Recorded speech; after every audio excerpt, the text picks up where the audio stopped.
My problem is I can't read my notes without because it's if I'm always like this, over there it says something about I'm just looking through the screen right Legos. now. So, yeah. You're gonna be like, so the Eggo movie. Oh wait, no. What's that say? I just had Wait, this is Legos. I just ate a bunch of waffles. He just starts That's all I freestyling did. waffle talk. Yeah, that's all I did in preparation for this. Was ate a bunch of waffles. So do you guys like maple syrup or Lego? Not Eggo. Just circles the L. Love of the frame. Love of the frame. For the love of the frame. Love of the frame. Welcome to this week's edition of For the Love of the Frame. I'm Tim. Joining me today is Ian. That's me. That is you. I thought you were going to say my name. Well, the whole idea is we want you to identify by your voice. Yeah, that's true. I can do my impression of you. Yeah, maybe you should just do that. And I'm Aaron, not Ian. Also not Ian. And today we're going to be looking at the Lego Movie, a 2014 film from Phil Lord and Christopher Miller. I think we all decided we needed to do this movie because, as we learned last week, Ian hates fun. And we decided to see how far we could push the bar to see if Ian's capable of fun. And if you don't think the Lego Movie's fun, I don't think there's any hope for you.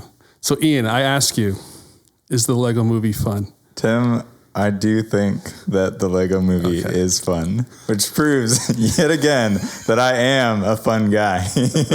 I can appreciate fun. All I know is that in our little 3-person podcast here, that you are the double-decker couch of our podcast crew.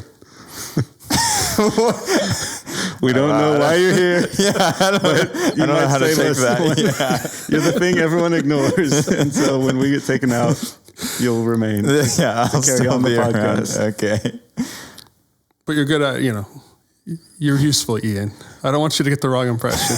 Might seem not useful in many ways, but you're crucial to what we do. So I want you to feel good about that. Yeah, thanks, Tim. Also, can you hold my cup? Yeah. I do have a lot of cup holders. Well, as we dive in, I thought it'd be interesting to hear from you before we even get to the movie. Just what, if any, just experience or childhood experience you have with Legos? Is that something that you enjoyed or played with? Or I feel like that's such a strong part of this film, just kind of the Lego brand and just connecting with what Legos are all about for generations of children. You were a Lego guy, Ian? Yeah, I was a huge Lego guy.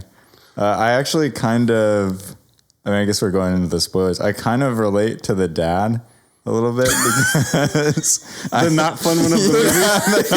the not fun. You're not helping your case. Yeah, I know everybody's really surprised by that. Change your name to Ian Business. Yeah, I would love to see Ian Business. That would be great. Maybe Lord Ian Business. Because I had a ton of Legos whenever I was a kid. I loved them. But I was like the kid who would like set them up and then I would like have them on the shelves and they would be like perfect. And then my little brother would come in and just destroy all of them, and I would get really mad at him. So I kind of felt for him a little bit. It'll be real interesting hearing your perspective later as we try to understand what the film's saying. Yeah, I didn't actually watch the end of the movie, so what about I you, just Aaron? assumed he was the good guy. He's the good guy, yeah. Obviously. What about you? I had a bucket of Legos, but they were more a support toy for me. I would use them to build forts or ramps or something for Matchbox cars, but I don't remember getting many like new sets and following the instructions. So I'm more like the kid. So Ian and I are going to clash a lot on this. Yeah. I feel like that makes sense from our personalities. That I would be like the instruction guy and you would be the like not using instructions, just making cool stuff.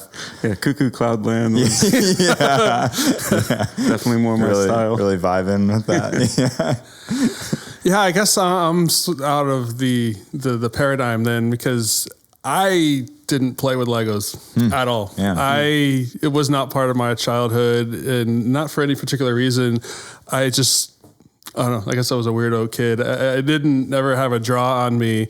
But what's interesting is for me, my two sons, but especially my older son, is a major Lego guy, and I really felt what you felt, Ian, because my first big experience with Lego, you know, it's when it's your kid, you're willing to go into it. I had never built a Lego set. I didn't.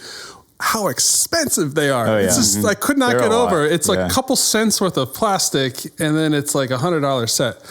And one Father's Day, probably 6 or 7 years ago, I thought that I was, I'm going to be a good dad. I'm going to use my Father's Day, and I'm going to buy a Lego set. I'm going to build it with my kids. And it was a pirate ship.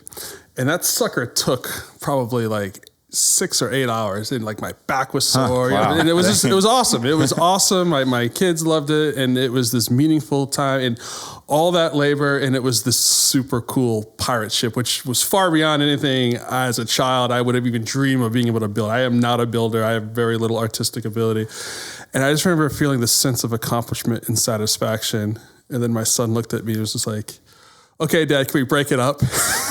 Yeah. He just wanted to reform it and make like a new, different thing out of it. And I felt like President Business. I was just like, what? Yeah. And I felt that in me. And I just was like, you just give me a week. Like in a week, I think I'll get there. I need a week. I cannot go around. There's something about it whenever, I mean, everything just fits together so well and it just clicks and it's like, it's perfect. It's like this little tiny perfect thing. Yeah. And I want to keep it perfect. Good. Which is why I super glued all I would never have done that though. I would never super glue them. Because you didn't think of it, or because? No, I just wouldn't. I don't know. I would feel like that would be like that would be breaking the perfectness of it. I would. It's not as clean then. I don't know. It's not as clean. Yeah. Didn't you just get a Lego set for your birthday? I did not get Okay. a Lego set. I do have one from Christmas, like a year ago, that my Christmas. sister got me. Yeah. Okay. I have it in my room. Now Ian's going to be in a bad mood because no one got him a Lego set for his birthday. Thanks for reminding me, Aaron, that nobody got me one. Jeez. I was really hoping somebody would. That was a dig. Actually, I already knew the answer. Just wanted to remind you. Well, speaking of Legos and perfects, there are a couple of things that I think are perfect about this movie. That was a good segue. And I'm curious, and this is just a starting off point for me. I'm curious what you guys think, but I love the signature Lego humor. It has this winking humor, and there's a lot of running gags and just their kind of signature just humor that I think is not just this movie, but if you watch other Lego movies or Lego kind of shorts or shows, it's that same kind of humor going throughout. But I wanted to, I guess, ask what you guys, maybe some favorite gags or favorite just, that it really blends the line of like, it's a kid's movie, but there are some jokes and some things that I think are aimed at adults or better appreciated by adults. And I just wanted to hear, just from your perspective, maybe some of the favorite bits that stood out to you. Yeah, there's a lot of them. As I was watching it, I was trying to think because I knew I would forget them. But I really liked just the random stuff. There's tiny little random gags that they have in there that I love. Like at one point, they're in the Wild West town and they come out and it just like it pans over to two guys sitting at a table, and one of them's like, "So do you think Zeppelins are a good investment?" And it's like, what is like? There's not a Zeppelin in the movie. It doesn't make any sense at all. And then later they're going over the bridge, and there's all these alligators in the river. Yes. And they all have little They're like cop police hats gators. on. Yeah, they're police gators for no reason. It doesn't make any sense. So I love the little random stuff, but I think the best gag for me was Bad Cop and his good cop too. And him throwing the chairs. I thought that was so funny. What is it about that interplay that really tickles you? About the chairs or about the good Just cop? good cop, bad cop. I mean, I think just Liam Neeson. Yeah. There's so much about Liam Neeson that like the characters that he plays just plays into that so well, into that character. And yeah, and then the good cop, bad cop is just funny. Like whenever he draws the face on at the end and it's kind of creepy, but he still has that like really sweet And the voice that goes with it. Yeah, it makes The it voice really is my weird. favorite part. Yeah, Liam the Neeson. voice is, yeah. So I have a lot, but yeah, those are some of my favorite ones. How about you, Aaron? Definitely those, but the feeling of it felt like how I used to play with toys because I never had a complete set of anything. I had like one Ninja Turtle, one Transformer, a couple of G.I. Joes. So anytime I would play with toys, I was always like kind of mixing these worlds. And I think the Alligator Cop is one of the things that reminded me of that because it's like I would be playing something, I'd be like, well, I need a cop. Well, Michelangelo, you're the cop in this game. You know, it's just kind of finding what you had and working with it. And I remember the first time I watched it, having that feeling like this feels like a kid playing with toys. And then, of course, that's kind of how it turns out. Yeah. So it was a pretty cool way that they did that. Mm-hmm. Yeah, I think for me, and I was even taking some notes, and it got to be too much. Like, that's I'm the a thing. sucker for There's all so those much. gags. I really, the beginning of this movie, when you get into Emmett's world, and it's just his daily routine, and it's really showing the banality of every day, but how like cheerful he is. But just all those little things of like the TV show, like, where's my pants? Where's my pants? Yeah. It's just the way he was like, it's the same dumb thing Right. every time when he's laughing. And when the neighbor with all the cats and he knows all the different names and there's like Fluffy and Fluffy Jr., Fluffy Sr. And it just, And there's like the one at the end that has the really deep meow. Meow. yeah. And, and like the $37 coffie. Yeah. And then everyone's excited to do that. Uh-huh. And I was a sucker for when Vitruvius meets up with Emmett, and it's like that very like kind of matrixy, you know, you're the one, the prophecy and all that, and he kind of goes into his mind. It's just like this vast empty blank. It's just like people train their minds for years to try and get to the state of emptiness. I love that line. I thought that was really funny. And then honestly, anything with Batman, I think some of the things that watching, I've seen this movie so many times. The things that seep into everyday vernacular, just vocabulary you just absorbed without realizing. And when he throws the batarangs at the switch and it's like 12 or 13 and then he finally hits it and he's like, first time. Yeah. I use that all the time. Yeah. Yeah. Lego Batman, the humor that they have with him is pretty good. And I think the other thing that I'm a sucker for is the mispronunciations. So like Craggle being Craggle, crazy glue. The what is it? The sword of exact zero for like exacto knife. The cloak of Band-Aid. I know my wife still calls Band-Aids the cloak of Band-Aid anytime my kids need a Band-Aid. I don't remember the nail polish one, but it was really good. Oh yes, it was. It was like the brand name. It was Polish remover of Nail. Yeah, that's right. Yeah. But it kind of points to what Aaron's saying. Like from a child, like when you don't necessarily know all of these things, like you pronounce things weird in your head because you haven't heard someone pronounce them, or that. From an adult perspective, they're everyday normal things. That's what's funny to hear them mispronounced. But from a child's perspective, you're just exploring your world. It's very sincere. And it's sincere, right? And that's that Lego thing in a nutshell that makes it like funny, but also endearing, but also has like kind of insight into what it is to be a child. I think it gives the movie texture and a certain universal relatability to it that's very appealing. Next on my list of things that I think are perfect, I think the humor in this movie, some of the casting choices are really uniquely spot on. Like I cannot imagine a better casting choice than Chris Pratt for Emmett. Just the quality of the Chris Prattness of that overgrown kid kind of quality that, the sort of the banality of Emmett, the kind of doesn't seem like a guy of substance. Like Chris Pratt that's his persona. And this is before, the Chris Pratt megastar, right? This is Parks and Rec Chris Pratt, at this point. I was curious what you thought of maybe some of the casting decisions, both of you guys. Yeah. Do you want to go first, Aaron? So that I don't steal yours. I feel like if I go first every time, I get all the good picks. I'm always scrambling for an answer.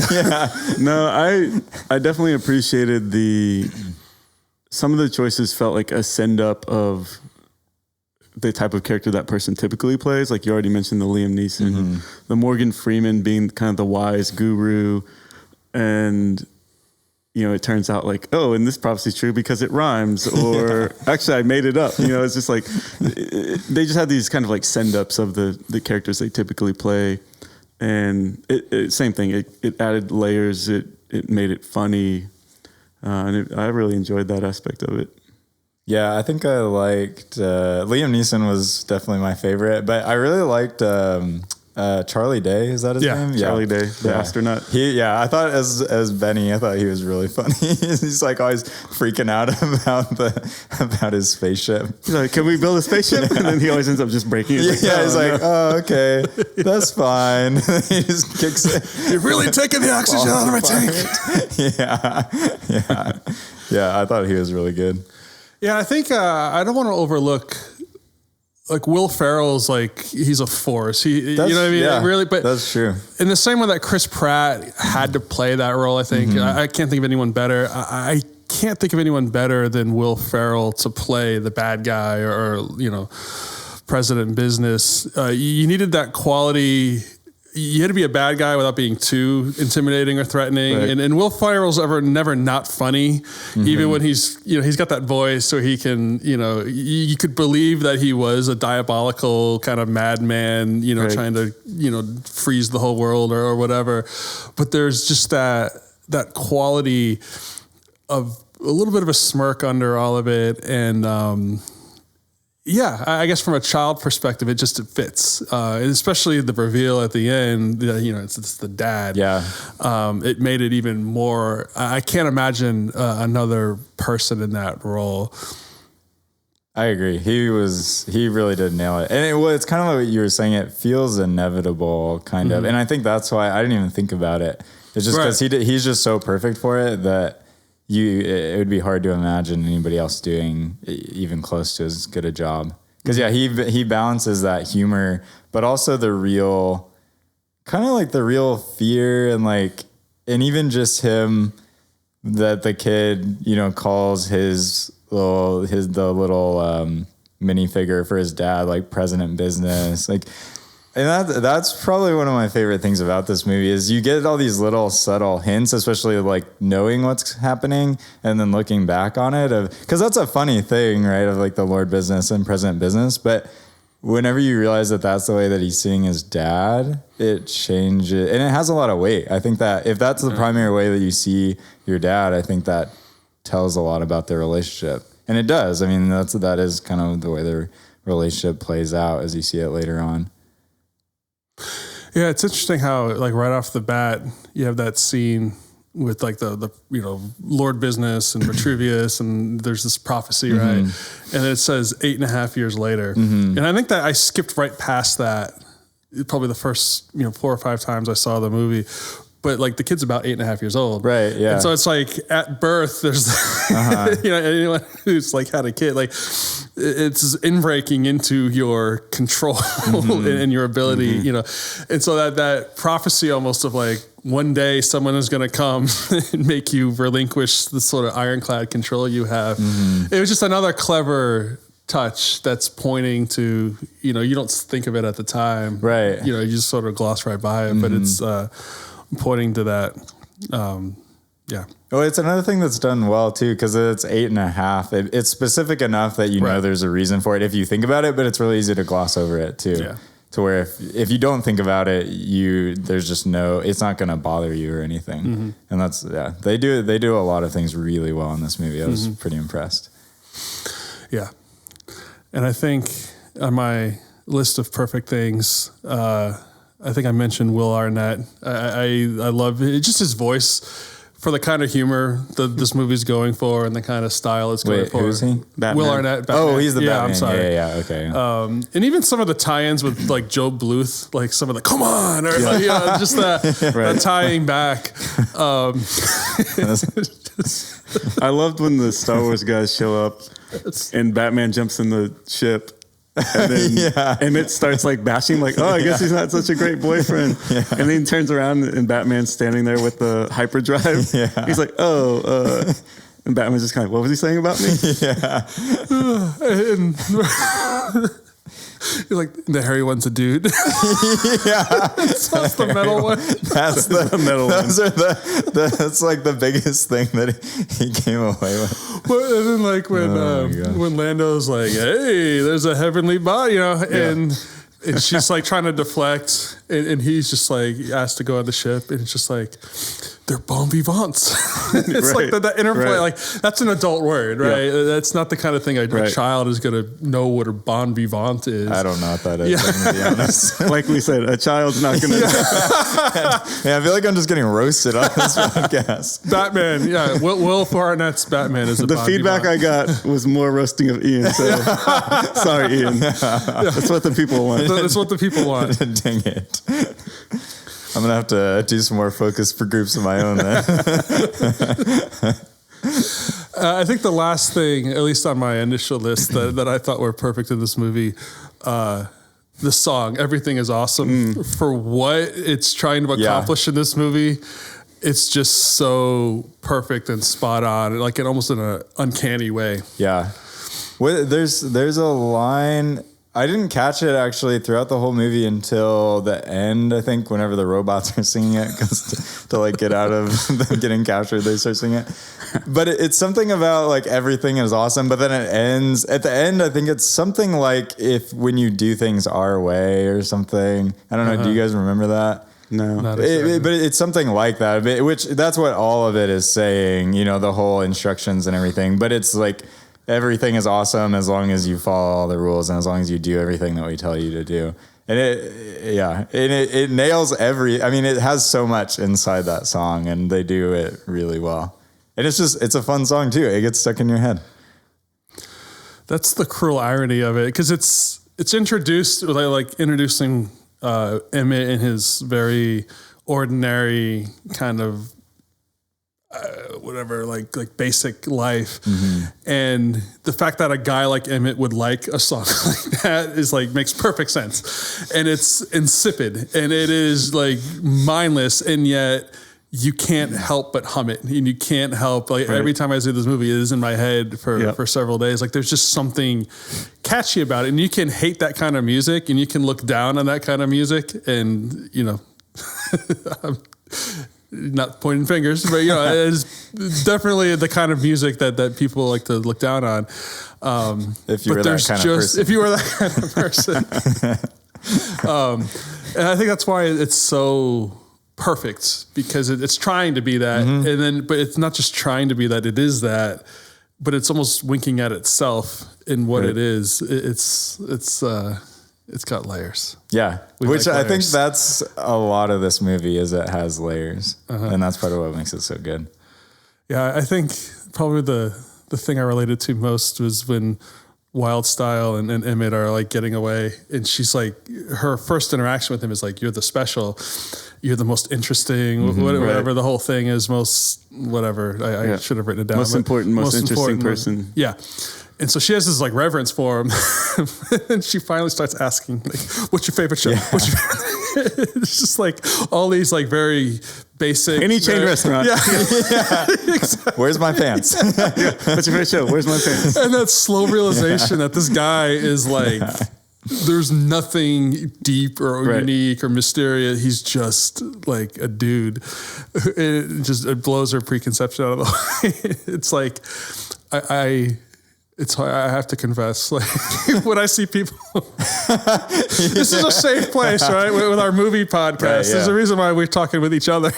Nobody will ever know, Tim. We're not going to be doing the Fast and the Furious movies or the, you know. If you're listening to a movie podcast, you're probably at least a little bit pretentious. Yeah. Which, in the way that develops, I definitely saw some of myself in that. Yeah. I get that. But it's funny too, and I mean, we'll probably come back to this, but Wildstyle, I like that because she has this like pretentious kind of view of him and like looking down on the people that are basic and everything. But then she goes from that and she swings like really on the far end where she likes Batman, who's just this like, I mean, he's obviously insipid too, she's like, oh, this is so real and so dark. It's funny because it is ridiculous, but at the same time, I know people like that, and I have known a lot of people like that over the years where it's like, oh, because this is dark, like this is real. And it's like, no, I think that's pretty ridiculous too. I don't really see that being actually any better than the thing that you're saying it's better than. And it's some real insight, which is, I feel like there's so much to talk about with this movie, and part of it is because they throw, even in the throwaway lines, I think there is real insight into the way that people work. Yes. It just makes me think. Just agree. Yeah. Okay. Yep. Correct. No, the reason I was laughing is everything you say, I think is spot on, but it just reminds me of Batman's song. When he's, it's just like, I'm an orphan. It's just like... She's like, this is real art. Yeah, this is real art.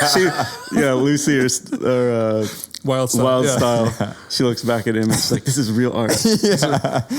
But it's exactly what you're saying, Ian. Like it's just a high base level in him kind of growling into a thing. And like that's every bit as insipid or right. as Emmett. It's just, Emmett's not putting on a front. He just kind of is who he is, but is also like that kind of guy. Pretty basic, yeah. So any other, I don't know, I was trying to touch on some of the fun parts or some of the casting choices or the music choices. Anything else that, just as you guys watch the movie, like stand out to you as far as just things that caught your eye or you thought were interesting? It's okay if the answer's no. I just, Oh, we were talking about this a little bit before... off mic, as we like to say in the business. But just business over here. The business, I'm always business. Just the way that it looks is really impressive. How it is all Lego pieces and for someone who I love Legos, and so that makes it even better for me. And it's impressive. I mean, they have their own style of humor. They have their own style of animation. They kind of have their own way of like telling a story and their own little ways of dropping insight into it. And all of that adds together, but I really like the animation. I thought it was cool.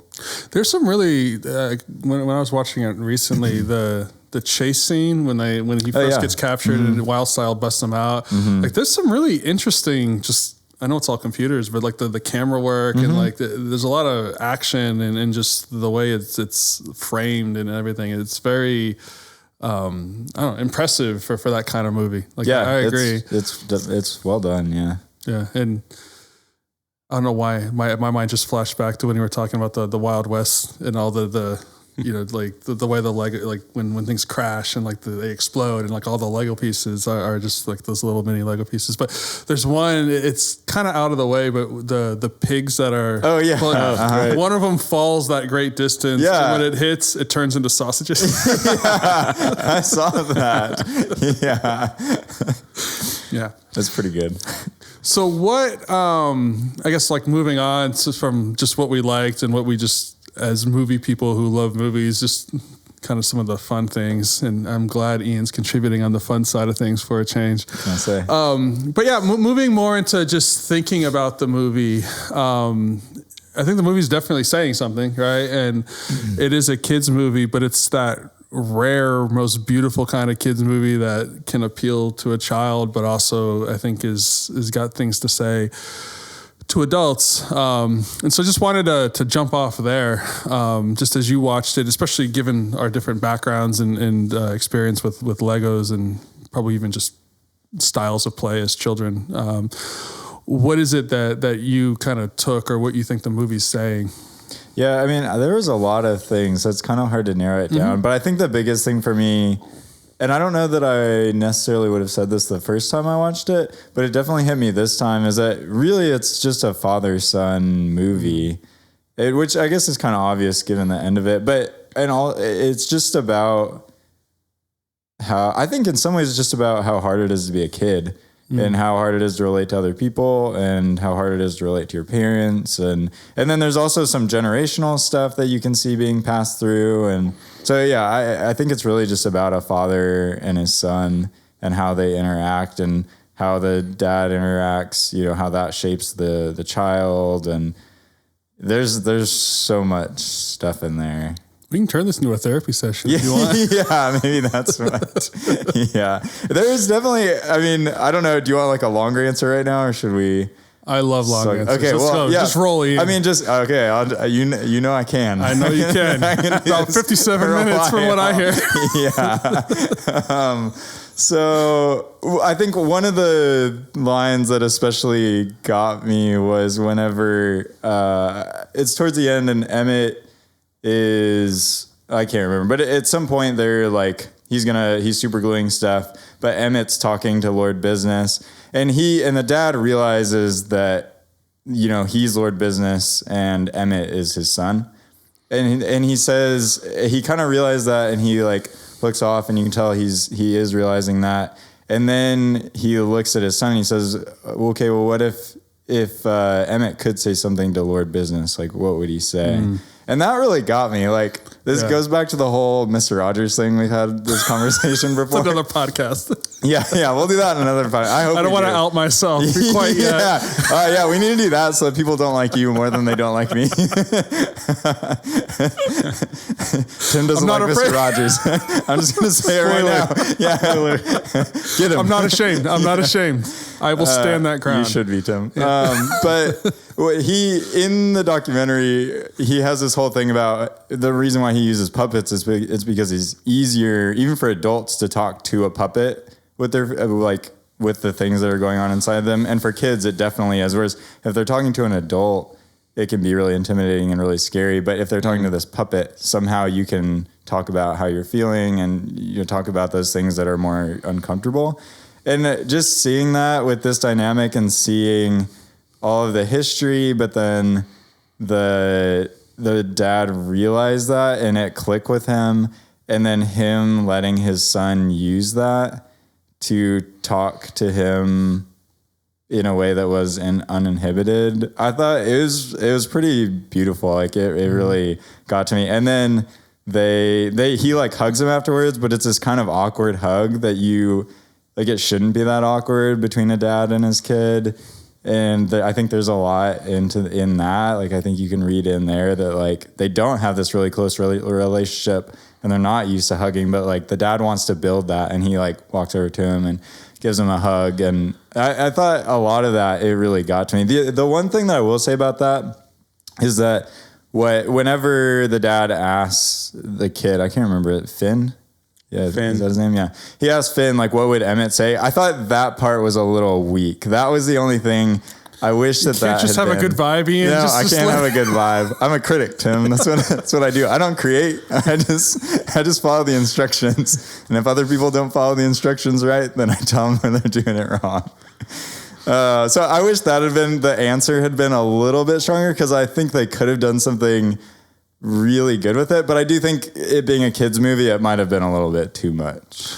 The scene you're talking about, I know exactly. It's very fresh in my mind, but for me, it really hit home. The whole movie in the Lego version of it, when it's in the make-believe world, Lord Business is like so tall, and you see him, and sometimes he's not like a freak, like he's a normal sized person, but he has these, he steps into him at different times. You see him like leave the boardroom and step into it. His extendo legs. Yeah, right. And then you just kind of take it like, okay, that's just his thing, I guess, But when they show that scene, because Will Ferrell is to the left of the screen, he's so tall. He's a tall guy too. He's like 6'4" or something in real, or whatever. He's a tall guy in real life. And then you have this kid, and that distance, and the way as a kid you see distance with adults everywhere. You're very aware that you're small. And Will Ferrell, like when he makes that connection and is trying to close that distance, the gap, like he comes and walks to him and then gets down.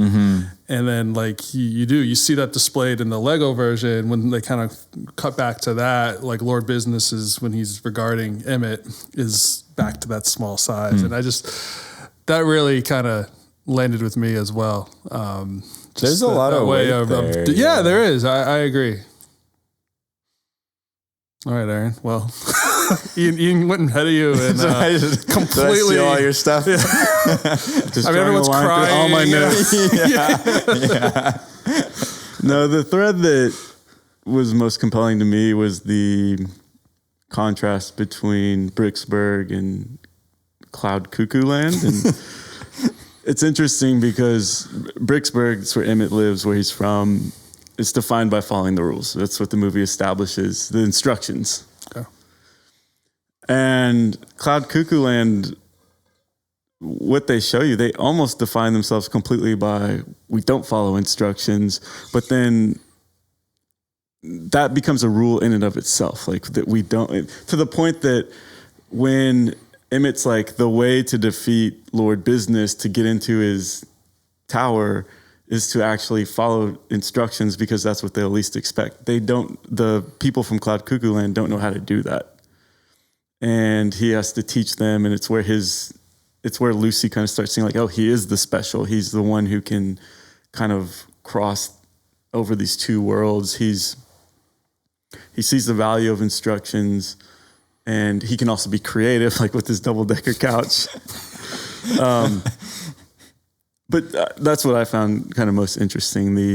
It's kind of what you're saying with Wild Style, how she was like, kind of defined herself as this, a guy who likes chain restaurants and pop songs and popular TV shows. He can't be that special. But then she kind of overlooks Batman's like the things that are kind of just basic about him. And yeah, the Cloud Cuckoo Land had some of those elements where they just were so set on defining themselves against Bricksburg and everything that it's about that their eyes weren't really open to the ways that they were similar in terms of having these like rigid ways of seeing the world, and anyone who didn't, they would kind of clown them and you're not special. There's nothing particularly great about you. Yeah, I think that's why I revere the Lego Movie as much as I do. I think the first time I tried to watch it, I think my kids, we got like 30 minutes in and they had to bail. So then I went back a couple days later, and I know it was well reviewed, and I tried and I kept almost like what Ian was doing with Knives Out, where he was expecting a certain movie and filling in certain gaps, like the whole "you're special," and then it's like, okay, and then the message is going to be, we just need to love ourselves more, self-esteem, yay, kid movie, like eye roll kind of thing, and then it starts working into like Emmett's, the way he is, and then there's all these creative people, so it's about how we just need to be creative, but like the movie never settles for that, and it's demanding nuance because it's setting out there is a place. There's on one side there's this obsession with order and perfection, and that's exemplified by Lord Business, and then to a lesser extent Emmett loves order and following instructions. But there is that master builder thing that but they can't. It's chaos because they can't work together. Right.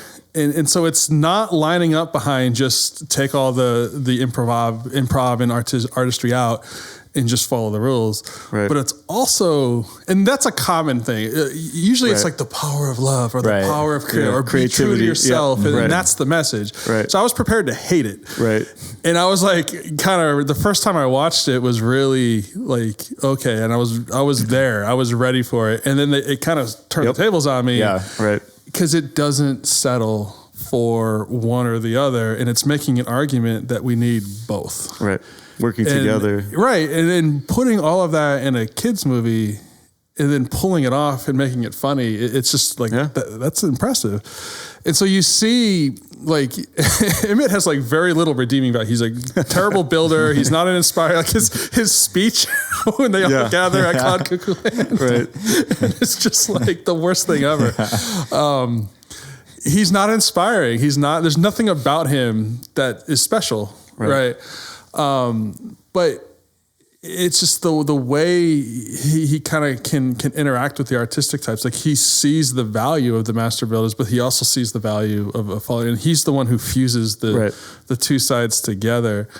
I just thought that was somewhat unique. Mm-hmm. I can't think of another movie off the top of my head. I'm sure they exist, but off the top of my head, I couldn't think of another movie that was aiming for subtlety and mixing those two perspectives. And I don't know. I just thought it was a very impressive statement to try to make, especially in a kid's movie. Yeah, I agree. And I really liked that too, the dichotomy that they have between the city and the cloud. Cuckoo land. Yeah, cloud cuckoo land. But it's they even do it, like the first time they go to Cloud Cuckoo Land, the unicorn kitty, whatever thing. Unikitty. Yeah, Unikitty she's saying all this stuff and she's like, and there's no negativity. And then she's like, you just said no a lot for a place with no negativity. And because they pointed out pretty early with that there are all these inconsistencies, but it works because normally, kind of like what you were saying, Tim, is it normally is either one or the other.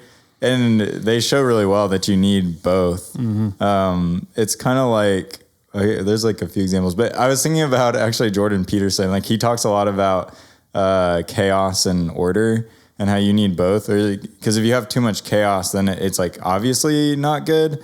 But if you have too much order too, actually, then there's a problem. And so it kind of ties into some of this. Yeah, I wrote in my notes, suffocating conformity versus individualistic anarchy. It's that kind of, screw you, Jordan Peterson. He probably listens to this. So you're going to get an angry email from him when soon. he writes an article about, suffocating conformity and individual anarchy, we'll know where it came from.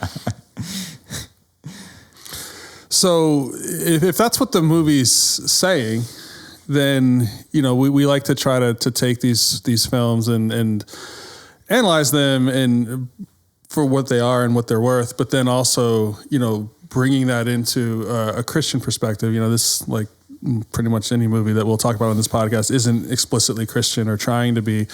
And I don't think that it's a high barrier. I think there's a very easy. That's kind of what I was thinking. And so, and that's great. Right. But I think there's a lot there. And so I wanted to just give us ample space to unpack some of this, just where creativity comes from and how it's meant to be utilized, and then, all these things. I don't want to step on it too much, but I was just curious, Aaron, like how you saw this movie kind of fitting into that Christian worldview. Mm-hmm. Yeah, there's a couple of connections that came to mind for me. One of them, I think there is this great tension in the Christian life between this. Sometimes it gets talked about like in terms of like law versus license, and you do tend to have people who are, I'm valued. I have confidence in my Christian life as far as I'm kind of keeping the rules and feel like I'm doing the right things. And then you have people who can tend towards the other direction of, I'm finding value when I'm feeling free and just, I'm free from the law, I'm free from the rules. And there is this nuanced position where we are free, we are loved, but we're free to follow God and his commands and the things he says. And that is a thoughtful position. It's not just an extreme, one or the other. Mm-hmm. And it does take some work to think through it. And I think some of those implications, it's a lifetime of living, experiencing, talking through with others. How do we live our lives, What do you see, Ian? There's a lot of stuff. Like you said, I don't think it's too hard. It's done well enough that there's so much true stuff in there. I liked what you were saying about them just needing both kinds of people. And so I think it is the picture of the church as the body of like needing everybody and not wanting to look at other people and saying like, oh, I wish I could be that. But then, not looking down on other people either. But I guess the thing, if I had to pick one thing, I think that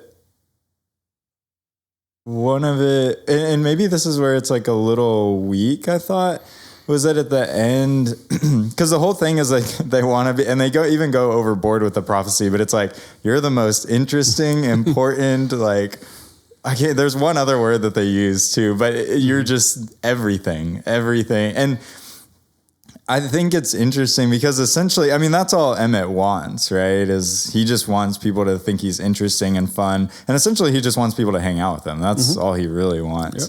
Yep. Right. And even Wild Style, like, you know, she kind of comes off as this cool, whatever, like ninja, I don't know, Scarlett Johansson type character or Black Widow or whatever. But she's also pretty insecure, right? And they kind of drop that. They have just one little line about that that's pretty funny, actually. That just kind of nails her. When Vitruvius And it's really funny, and they kind of just throw it in there, but it does show in her relationship and everything. It does show she has these insecurities, and that's why she was looking for it, because she wants to be interesting, and she admits that later on in the movie, where she wanted all those things, and she wanted the people to like her because of all those things. And I think that's where I thought the movie was a little bit weak, because at the end they kind of just say like, oh, you know, everybody is really interesting, like everybody's really special, which that's not untrue, but it's one of the only parts of the movie that felt a little flat to me. And I do think it's because, I mean, you could probably suss this out for a long time, and I don't know that I've really put a ton of thought into it, but I do think it's because at the end of the day, we all kind of know that we're not enough, and we all kind of know that we're not that interesting. Like, we all want to be, and we want other people to think we are, but we all have these insecurities because we kind of know deep down that, like, if life really was about us, and if the whole universe revolved around us, people would get bored of us. Like, we aren't infinitely interesting. And so I think there is something about that where I think it does point to God, because it points to something higher than ourselves, and it points to something more. And he did make us really interesting. He made us super unique. He made, you know, every single human being is worth knowing and does have, is worth being around just for the sake of them being a human being and that God made them. But at the same time, we're supposed to be pointing to him, and we're supposed to like orient our lives towards him and then be pointing other people to him. And that's where, you know, ultimately you're going to find that thing that is interesting enough that can, you know, that is infinitely interesting, I guess. And we want that, and we want other people to show us that. And there's so much in that, but knowing God, I think, is the only way where you can have all the value that you want from those things without having to be the center. And yeah, I felt like that was the one part that the movie fell a little flat for me. But I mean, that's really nitpicking for, this is a kids movie. That's what a double-decker couch would say. I think it's also the third time you said the movie fell flat. So yeah, I know. I think you're lying about you. Once I say something, I just like to repeat it a few times so that you guys really understand it. We're just really dumb. So, yeah, you just really get it. No, I hear where you're coming from, and I think maybe it's because of my extreme affection for this movie that repeated viewings of maybe just have lied to myself or have sanded off that. Like, I've come to try to see that you sort of, we're all special, we're all unique, we're all the most capable or whatever. And I get what you're saying and agree. But I also think there's a way of looking at it that it does kind of point to that part of us that's an image bearer of God. Yeah. And I do think, you know, you can camp out in early Genesis, and like, God's a creative God, right? Just right off the bat, God creates. God is, he breathes things into existence, and he, you know, there's a lot of going back centuries, just what it means to be an image bearer of God. He says he creates man and women in his image.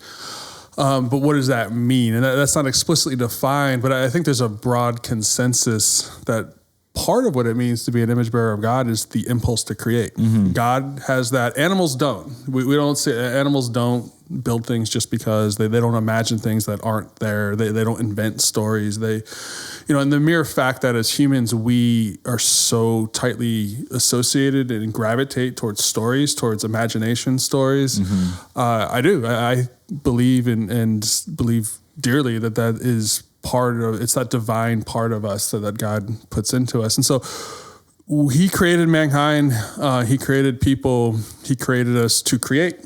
And then he created, he made the earth, in creation, but then gave us the mandate to bring order. We were to go and be fruitful and multiply, but to have dominion over the world. And so we were to, through creativity, but also to impose order. And it's like those two things you see. Things. Yeah, to craggle things. I'm pretty sure that's in the Bible somewhere. I think that's the Hebrew. Yeah. To craggle. And so you see those two impulses. And then, it's just interesting as you look at the broader array of people, we have different personality types and then some who are kind of closer to the impose order side and then some who are more the unstructured artist types. But that both, I think, are reflections and are outflows of God's design and purpose in creating humanity and then having us in the world. And so it is interesting seeing that displayed in this movie in that way that we were talking earlier, where it's not trying to, because those two factions are usually at war, right? Right. Yeah. And they're natural enemies, they're natural rivals. And most films like to kind of take a stance, and this one's advocating for the middle. And I do think kind of what you were saying, Ian, Christian community lives there too. And I actually went back and wrote it word for word because I found it very meaningful. But when Emmett's, he's got his foot craggled and he's, Lord Business is coming in and he's, it seems like, the bad guy's going to win or whatever. And he holds out his hand and, everything you were talking about earlier. But he says to Lord Business, who's in this world, right? And I want to be careful. Like, he's a bad God, right? Like they refer to the man upstairs. The man upstairs is Will Ferrell, right? Mm-hmm. And he's the dad, and he's the creator in the sense that he's built that massive Lego landscape, and he controls it, right? And his son Finn, I guess, is coming up against that. But what Emmett says is people are inspired by each other and by you, right? Talking to his dad, people taking what you made and making something new out of it. And I think there's a beautiful sentiment in there of what it is. Like God, if God makes a rock, right, and then people take that rock and chisel it and make it into like a face or whatever, take clay and mold it. Like these are things God made, but that whereas in the movie, he's trying to freeze everything down and stifle that. God actually is a God, and the Father, right. If God the Father was like the Father of that way, he would be encouraging that. He would be building these really awesome Lego landscapes and then saying, come riff off of it, come, but it's still, like we talk a lot just in church about like what true freedom is, and we're made for freedom, but we're made for freedom within set rules. And we use that analogy of like a fish in water.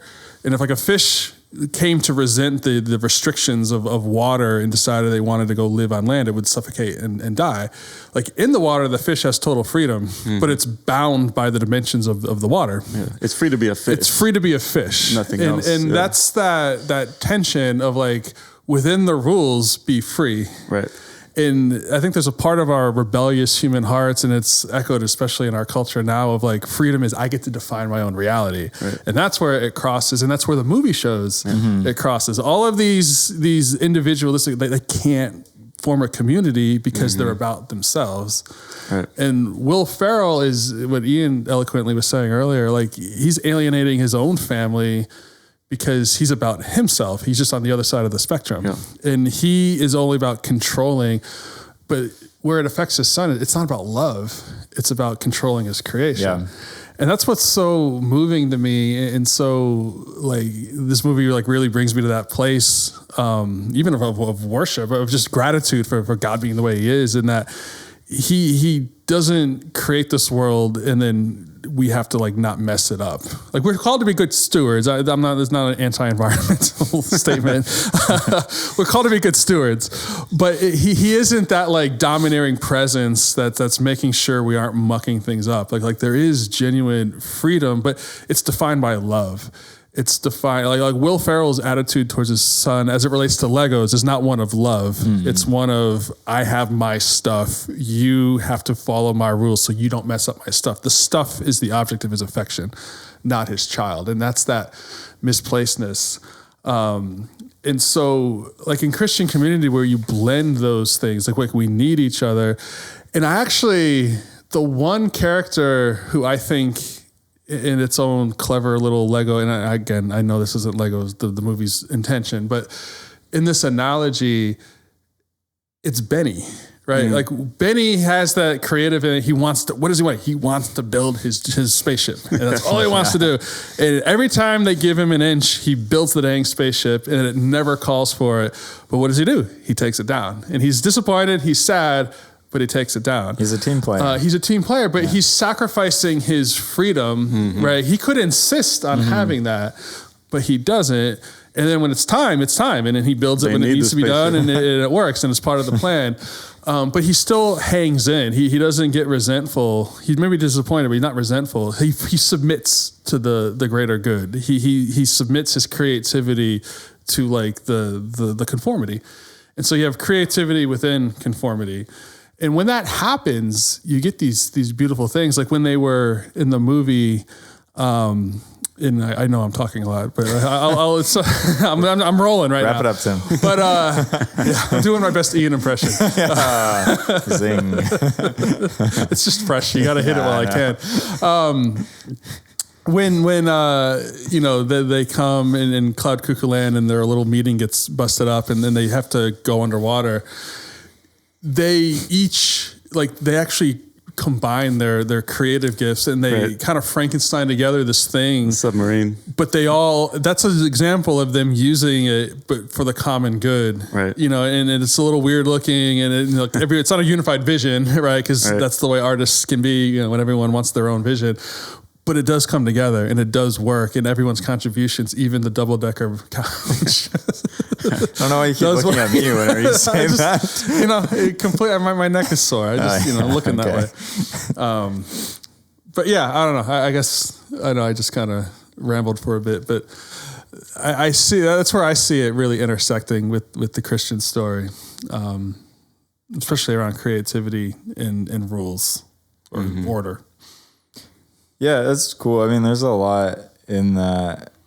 I was thinking back to the part when Lord Business is talking to Emmett. I think what I really wanted was for him to say the first thing that you said of he just looks at Lord Business and he says, like, look at all this stuff that you created. Like, we just want to use it and play with it and everything. I think I wanted it to just stop there and just have them have this like really sweet father-son moment of the son just being like, and speaking honestly because he can speak through the Legos, just saying, all I really wanted is to spend time with you. And I think that would have been perfect for me. But then he goes into like, you're so special and everything. But then he says like, and I'm special. And like, we're all special. And it kind of diffuses it. But anyways, that's what I was thinking.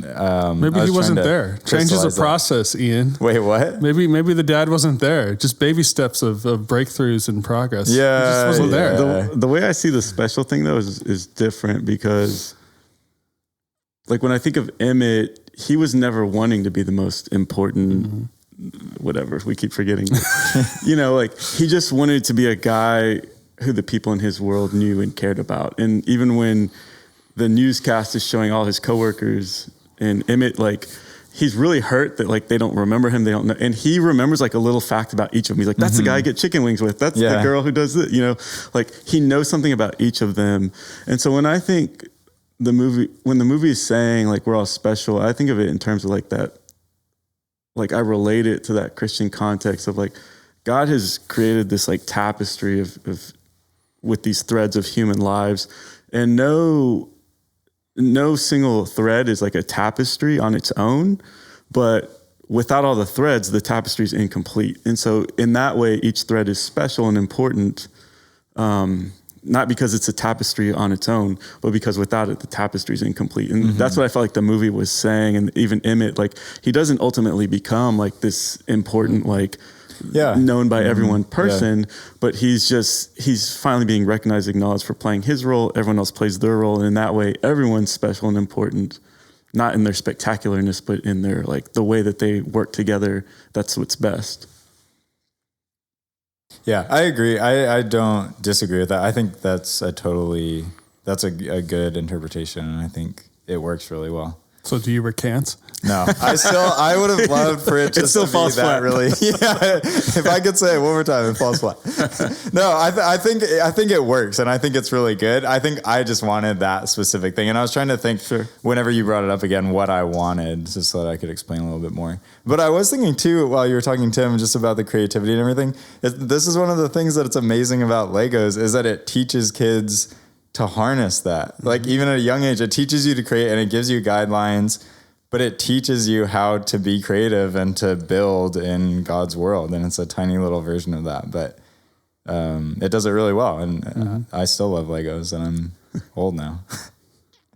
Are you one of those adult fan of Legos? I wouldn't call myself that.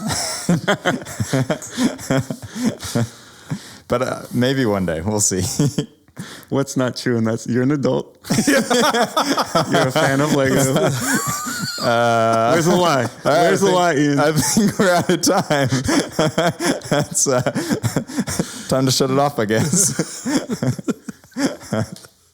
It does remind me, and this is apropos of nothing, but what you were when you were describing that scene when Will Ferrell's mad that his son's been messing around.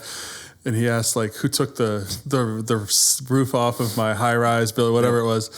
And he's just like, it was an accident. And he's just like, you expertly took off my thing, He's like, you disassembled you accidentally, piece expertly. piece. Yeah. It's a very relatable dad moment. That hit me right between the eyes. I'm like, that's really an funny. accident. I will say too, we kind of skipped over this, but the first time I saw this, it switching from the Lego world to the real world, I think that's one of the most surprising things of any movie I've ever seen. I think I was so surprised by that in a great way, and it adds so many more levels to that movie because everything that happens before that, you reread it, and it's just great. I kind of forgot about that, but it probably is one of the most surprising movies I've ever seen, honestly. I'd agree with that. That was not. It's just you don't see that a lot of mixture of animation with live action, and not since Space Jam. I think that's the last time they did it. Top actually, animated real life live action. There's Who Framed Roger Rabbit. Yeah, there's also Rabbit's up there. Space Jam 2. I never saw that. So would a better Sixth Sense twist for you have been if Bruce Willis was made of Lego? Yeah, I think so. Yeah, I actually haven't seen that movie. Oh, wow. I don't know if I should be allowed on a movie podcast if I haven't seen that. That's why you're the double-decker couch. I'm trying to think of ways to twist that into it's like a good thing, and I can't think of anything. Yeah, well, this is, I guess, where we try to think of recommendations, and I'm going to confess that I didn't. Usually I walk into this podcast with a recommendation in mind, and I don't have one. I thought about it, and I had a difficult time because I thought of like what categories could I put this movie in. One category, it's kind of that like toy nostalgia, but most of those have been horrible.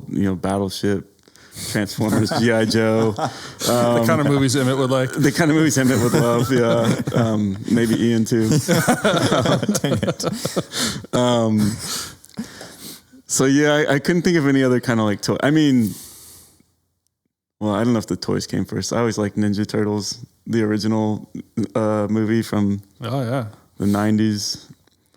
And it's also hard because, like we've said, like these Lego movies have really established, like in the animation world, like their own style of humor. So I couldn't think of anything to recommend other than other Lego movies. Yeah, that's what I was just thinking. Batman Lego, the Ninjago ones are funny.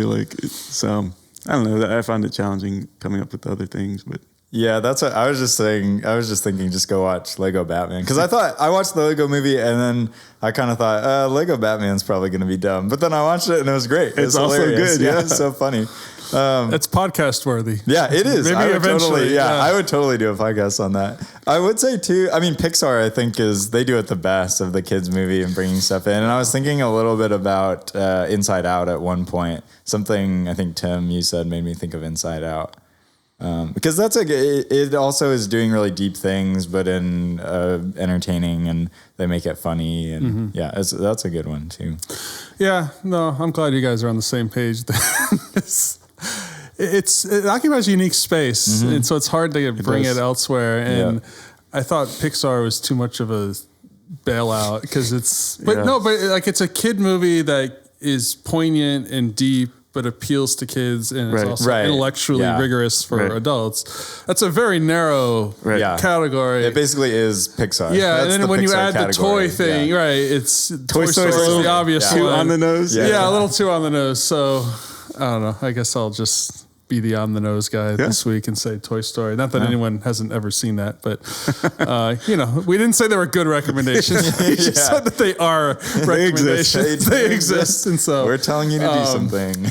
Yeah. So to wrap it up, this is. Are we still going with the donuts? The rating system? No, I think we should change it every time. I think it needs to get changed every time. So I think that's how many Lego bricks? Yeah. How many?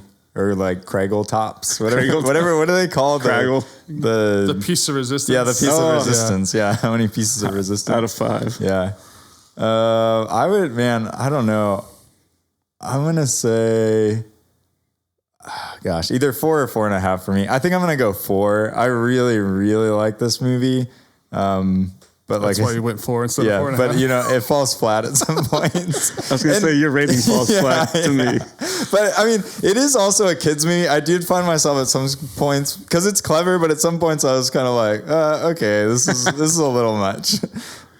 But I mean, it's a kids movie. That's fine. But I'm gonna give it 4 pieces of resistance. Ratings are hard. They are. I copped out last time, and this is why, because I hate having to then reference my previous ratings and try and compare movies. Yeah, that is, I'll go 4 pieces of resistance as well. For reasons totally opposite of Ian's. I don't feel the same. For better reasons. Way better reasons. Listen to the podcast, that's why. We're going to have to break up the order somehow, because it always falls where Ian does something pessimistic, and then Aaron punts, and then I'm left to be the fanboy voice. Yeah. But that's who we are. Who we thought we were. Yeah. And I swear, there's movies that I don't love, and I'm happy to dump on them. But Lego movies, I've said it to plenty of people. It's in my personal top 10 of all time. I love this. It's subjective, right? So it's just me not liking Legos, but then experiencing it through my 2 children who love Legos, my oldest one especially, brings a certain sentimental tie into it. And then just, some of the story I said at the top of this, and just the times I've seen it. But more than that, it really, I find being able to nail a movie that's accessible to children, that addresses sort of deeply universal human themes and doesn't bail out with a reductionistic, simplistic message, but blends with nuance and humor. And then just some of those, what I would consider perfect touches with the right cast at the right time, the song that is just, it's really hard to write dumb, simplistic, earworm kind of. If it was that easy, people would be doing it all the time and cashing in tons of money. The number of people who can do that is pretty limited. I wish I could do it. I'd be not doing this podcast right now. I'd be on a yacht somewhere. And so just all those little touches, I do think are little flourishes of perfection. And I don't think a lot of movies, perfect, whatever, you can quibble with the word, but for me and what this movie is and what it's trying to be, I just can't see ways of improving it. And I know Ian thinks parts of it fall flat, and There's that part of me that hates that anything that kind of touches that what I would consider insipid, yay self-esteem kind of message that's in a lot of kid movie stuff. Mr. Rogers. We'll talk about it another time. Okay. We'll cross swords another time. Yeah, I had to do that because I had last. Isn't this why I went last? But yeah, I felt like for the most part it resisted simplistic even while being accessible, and so for that I give it the full 5. Wow, 5 stars. Or pieces of pieces of resistance. Yeah. So I guess that concludes our treatment of the Lego Movie, and we'll be back next time, I guess, with a little bit of sunshine. You're flipping through the channels late at night, looking for a movie. Yeah, you're doing it right. Called up Tim, I called up Ian. I wanted to know, which movie are we seeing? 'Cause some make you laugh and some make you cry. I wanna know, are your thoughts like mine?